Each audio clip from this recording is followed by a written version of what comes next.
Hello po mga guys, ngayon po ipapakita po natin yung nirepair ko pong bubo kasi medyo mahina na po yung kanyang mga frame na bakal, kaya nirepair po natin para magamit pa po natin ng matagal-tagal. Kasi sayang naman po kung pababayaan lang natin at masisira ng tuluyan. Mamaya po ipapakita ko po sa inyo yung bubo na aking ginawa.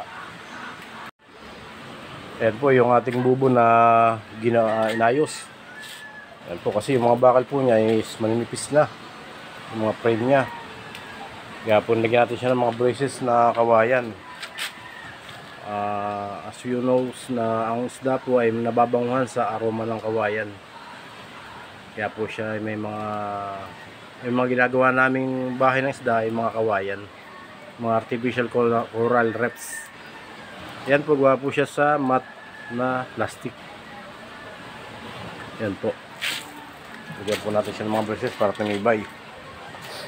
Yan po. Ito po yung kanyang pasukan, yung kanyang entrance. Pag po siya, ang isda po ay pumasok na po dyan, hindi na po siya makakalabas.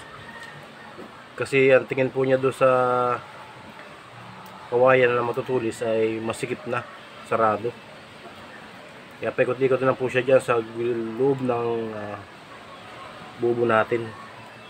At yan po ay ganyan po nakadapat sa ilalim ng dagat, sa seabeds. Yan po. Yan po yung pasukan, at ito naman po yung kanyang exit. Yan po yung metaling lubid na yan. Diyan po kinukuha ang mga huling maya-maya at lapu-lapu. Mamaya po papakita po namin kung paano siya lagyan or paano siya pag mayroon ng paramo o yung pampadilim sa kanyang lugar. Ito po yung kanyang lubid. Ito po. Ito pong dulo nito ay tatali dito sa tangkay at siya magsisilbing pang ibabaw. Ayan po, nalagyan na po natin yung tangkay ng ating bubo. Ito pong tangkay na ito, dito po tinatali yung lubid punta sa ibabaw. At yan po ay mayroong palutang na styrofoam na lubog siya ng 4 na dipa mula sa ibabaw. Ayan po mga guys. Ayan po, mayroon na po siyang paramo. Ibig sabihin po nun ay yung pampadilim para maging madilim po yung ating bubo. Ayan po, mayroon po siyang kayakas, yung dahon ng niyog, at saka po yung siit. Kawayan po, yung mga sanga ng kawayan.